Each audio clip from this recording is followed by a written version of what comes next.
ñu woowaat ko en tant que premier ministre mu quitté poste am député mu delluwaat gouvernement bi ça veut dire que léegi suppléance bu ko jëlee de comprendre nga li ma wax la logique c'est-à-dire que fal nañ ko député président tas na assemblée nationale moom mu nekk assemblée nationale. ñu woo turam ne ko Ousmane Sonko ñu ne ko waaw président woowaat ko ne ko nekkaatal premier ministre mun leen sama poste su.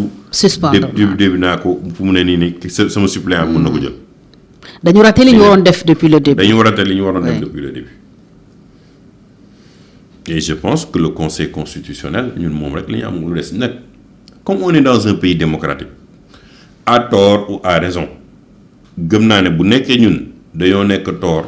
ñu nangu ko bu nekkee conseil constitutionnel nee na ne moom àtte na ne Ousmane Sonko mën na nekk président de l'Assemblée nationale ñun foofu la ñu mën a yem mais on respecte notre état de droit. alors ci contexte boobu le Madiambal Diagne waxee ni Ousmane Sonko dafa gisee ak le juge Cheikh Ndiaye le même qui a été cité ci problème mu corruption bi ñu waxoon ne def nañ ko ay juge le PDS porté woon accusation bi taxoon le président Macky Sall dàq élection présidentielle bi boobu ba tey amul benn démenti formel boo xam ne gis nañ ko venant ni du juge ni de Ousmane Sonko est-ce que information boobu da nga bokk yow ci ñi mu perturbé par rapport ak li ñuy xaar muy la décision du conseil sur le cas Ousmane Sonko. Je pense que la question était éminemment importante et grave ces accusations-là. Que moom Ousmane Sonko ba mu génnee di wax tey RFI waroon na ko démentir publiquement. waxu ci déggoo tamit Pastef en tant que parti génne ak lu ñuy gaaw ko am ñoom ñoo gën a gaaw li ñu génne le communiqué. ñu déggee la benn communiqué. donc je n'ai pas vu jusqu'à présent le parti Pastef en tant que tel faire une sortie pour démentir Madiambal Diagne. Ses avocats non plus. Et à chaque fois que Madiambal Diagne sort des accusations ou des révélations sur Ousmane Sonko la plupart c'est vrai. te moom généralement du démentir bañ fiy wax dafa dem Dubaï. en jet privé kenn Sénégal yi wu Madiambal la ko fi wax. et d'autres révélations donc bu nekkee loolu am na et peut-être que loolu moo tax moom Ousmane Sonko dans sa posture et peut-être ñoom xamuñu fan lay conseil constitutionnel du dem ak ñoom moo tax nañuy def jeu de chaise bi assemblée nationale bu nekkee tey ni décision conseil constitutionnel demul suñu direction ñu joxaat assemblée nationale El Malick ñu def Amadou Ba premier vice-président ñu mën a contrôler appareil bi mu bañ ñoo rëcc.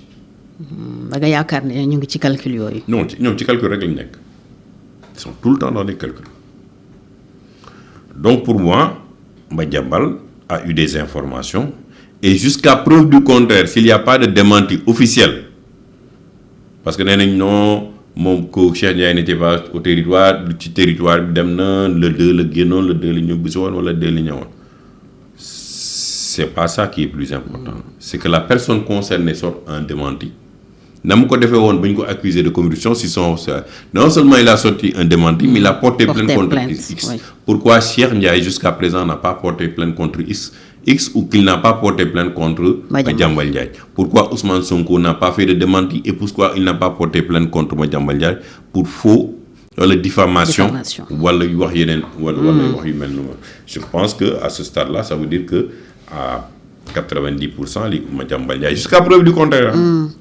alors su dee dëgg la lan lay tekki. su dee dëgg la day tekki que l'homme déjà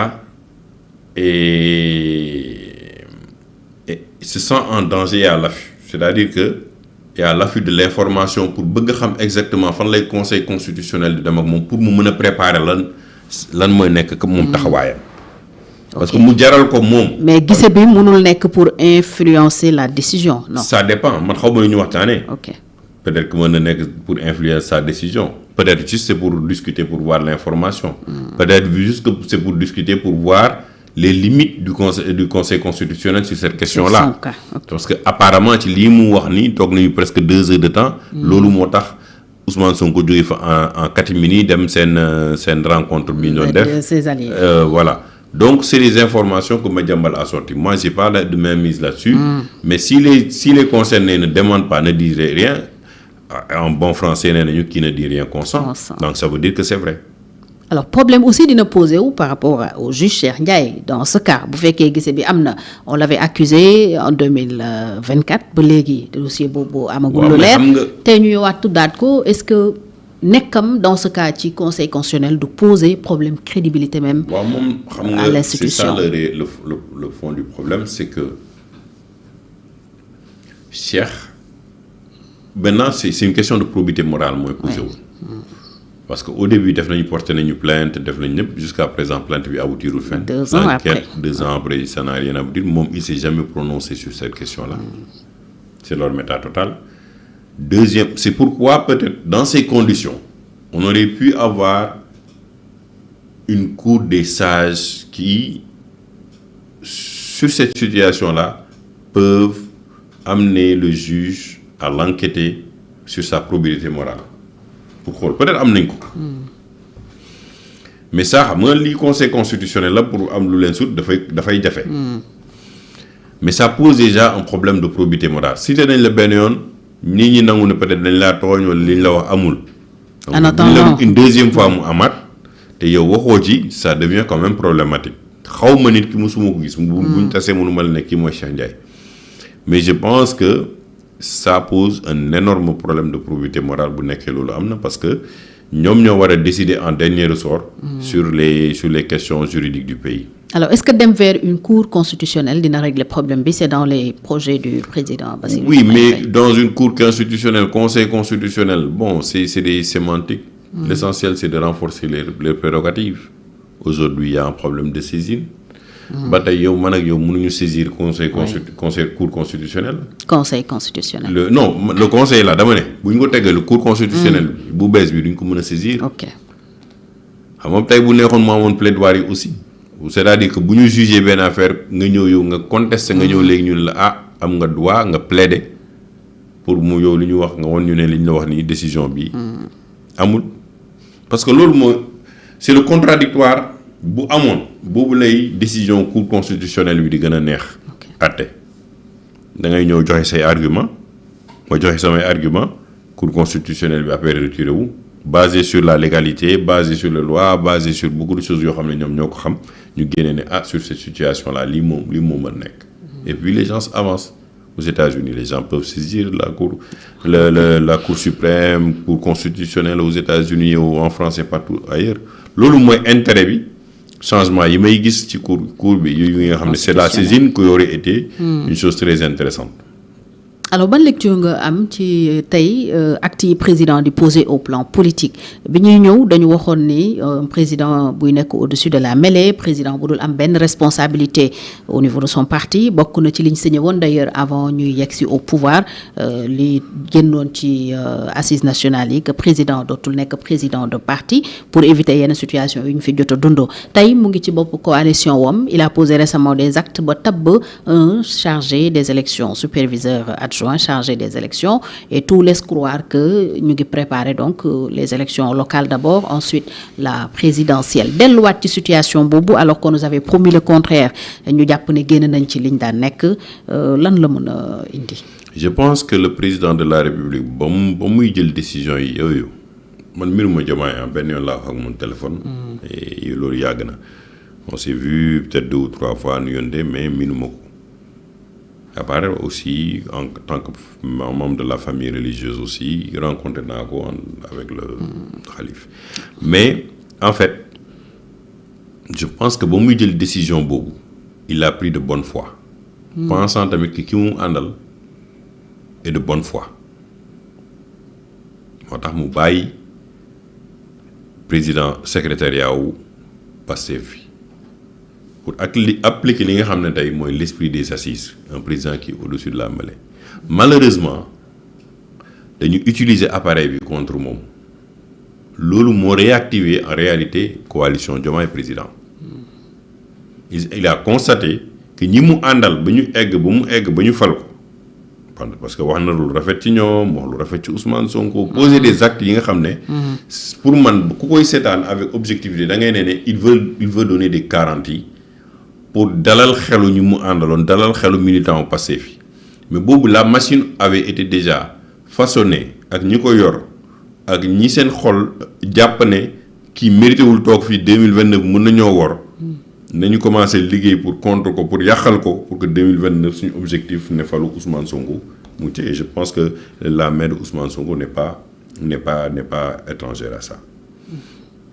Donc sentant le danger et puis ba ngay wax ak di jëf yenn yi ci mbedd bi di yuuxu di dal comme man mi Cheikh Omar mën naa wax lu ma neex fi ma toog fii et la réalité du pouvoir est tout autre. Diomaye dañ ko fal muy 54% mu xëy ñu ne ko prêter serment dugg palais ñu tegal ko ay dossiers mu comprendre ne léegi Sénégal 100% mooy tegu ci kanamam chaque jour dootul 54% yooyu. Donc il faut qu'il tienne compte non seulement de ces 54%, mais tenir compte aussi ci ñu ko fal parce que tey man ak yow yëpp tey suñu garantie suñu sécurité suñu lekk suñu naan suñu lépp Diomaye en tant que président de la République moo ko war a sécuriser. Donc on fait partie de ça.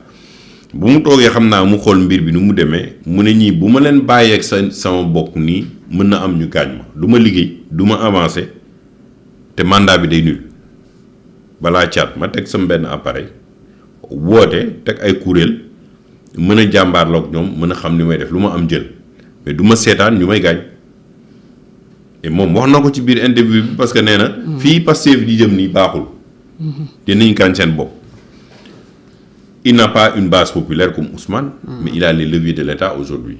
te moom wax na leen ko nee naa leen parti bi ni ngeen ko tëggee ci kaw bu ci suuf xam naa ko parce que bokk naa ci ñi defar taxi bokk naa ci lii ça veut dire que kii c'est pas Macky Sall qui ne connaissait pas le Pastef xamuloon ne Pastef noonu doxee donc c'est deux personnalités qui se connaissent moo tax Ousmane a plus de retenue boo xoolee par rapport ak Macky.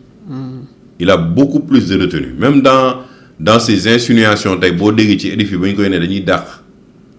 Diomaye nee na parti bi lay koy bàyyil mu xool. Ils ont des instances, c'est un parti organisé avec des procédures. Pourquoi newul non? Parce que c'est un compagnon avec qui on a mené des batailles, même si on a un différend aujourd'hui.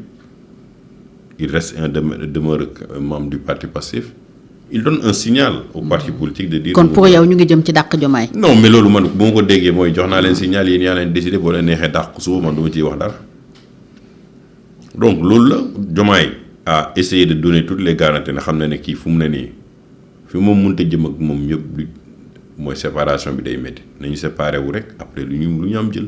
alors ni mu gérer le cas Ousmane Sonko depuis ci gouvernement bi ba fii naka nga ko apprécier politiquement. ku ko xool la nature de l'homme bon je pense qu'il a été très patient.